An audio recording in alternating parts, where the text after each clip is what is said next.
Okay, so welcome to Module 16. I hope that you're not completely and thoroughly confused about the fretboard, trying to come up with those 4-note chords. Just like in Module 8 at Music Theory 1, where we unpacked diatonic triad progressions, I wanted to take a glance at page 53 in your notes, Module 16, diatonic 4-note progressions. It's the same thing. If this doesn't make sense, go back and study Module 8. We're basically doing Module 8, but adding an extra note. Does that sound good? Yay! Okay, so don't everybody cheer at once because it really starts messing up with my hairdo. So let's just keep it all easy right now and keep everything in C. And our C major scale, C, D, E, F, G, A, and B.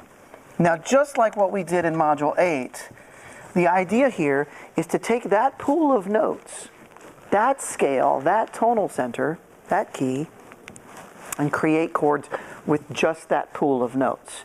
So now we have some different combinations that will feel musically right when we stay within the diatonic scale, using now 4-note chords instead of just 3-note chords.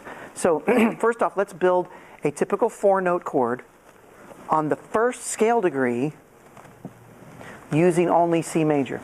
So the 1 of C is C. This is our 1. And if we use our tertiary third-based system, not that you have to remember that word, we're going to go 1, 3, and 5 like we did with the triad, but now we're going to add to it the B natural. So if we have a C, E, G, and B natural, that is called our shortcut system, a C major 7. Okay? This is a shortcut that means a major third and a major 7th, which means that if you're staying major scale, the 1 chord of that major scale will always be major, and if you're using 4 notes, it'll be major 7. Okay? There's a lot of music where you're playing major all the time. If you throw in that major 7, it might just be the perfect add-on. There's other times when you don't want the major 7. You don't want that B natural in there. Keep away. Okay? But let me build on that for a second. Now if we start this on our second scale degree, which would be D, and we build another 4-note chord, we're going to go D, F, and A, because we're going up in thirds, just like we did in Module 8. And then we'll kind of go around the corner to the next C. So if you look on the top right, figure 2, you'll see it's a D, F, A, and then C around the corner. So that's going to be these notes here. Now for just a moment, let's define what that grouping of notes actually is. What's the symbol? What's the shortcut way of defining those 4 notes? And I'm going to go ahead and tell you, but after this, I'm going to expect you to actually answer. Okay? So we're going to call this chord based on the D major scale.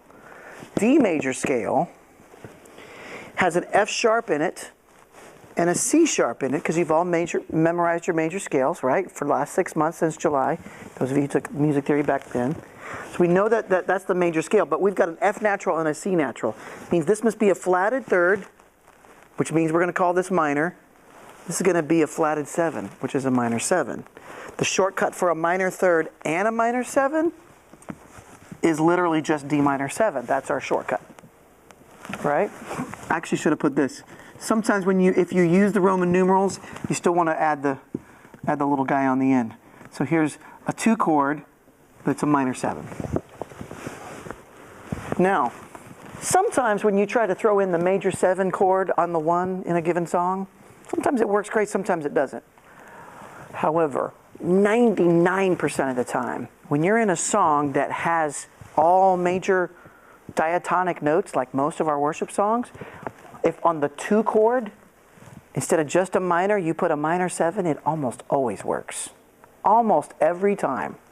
In fact, most of the time, when it's a 2 chord and it says minor, I throw that minor 7 in without even thinking about it most of my life, most of the time. It's a very subtle difference. It's a little fuller, a little different, just a little bit more of a hip factor, and almost always works in a given musical situation. A fabulous substitution to consider. Now let's keep trucking. Now I'm going to make you guys respond because I've kind of started you off, and I know you've got the answers in front of you. So now it's where chocolate comes from audience participation, student participation. Ready? So if we've done the first scale degree and the second scale degree, what's the third scale degree? E. Now, if we're going to build a scale in thirds, we're going to do E, skip a letter, G, skip a letter, B, skip a letter, D. So it's E, G, B, and then D. Pretend that the line kept going. There would have been a C here and another D. So we've got these notes here. Now, we pick the notes that we're using from our scale, because we're going to stay in the diatonic scale.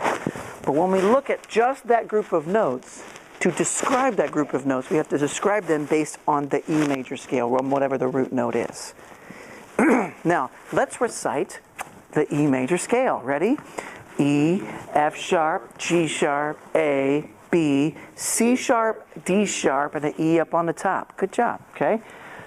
The third is G sharp, the seventh is D sharp.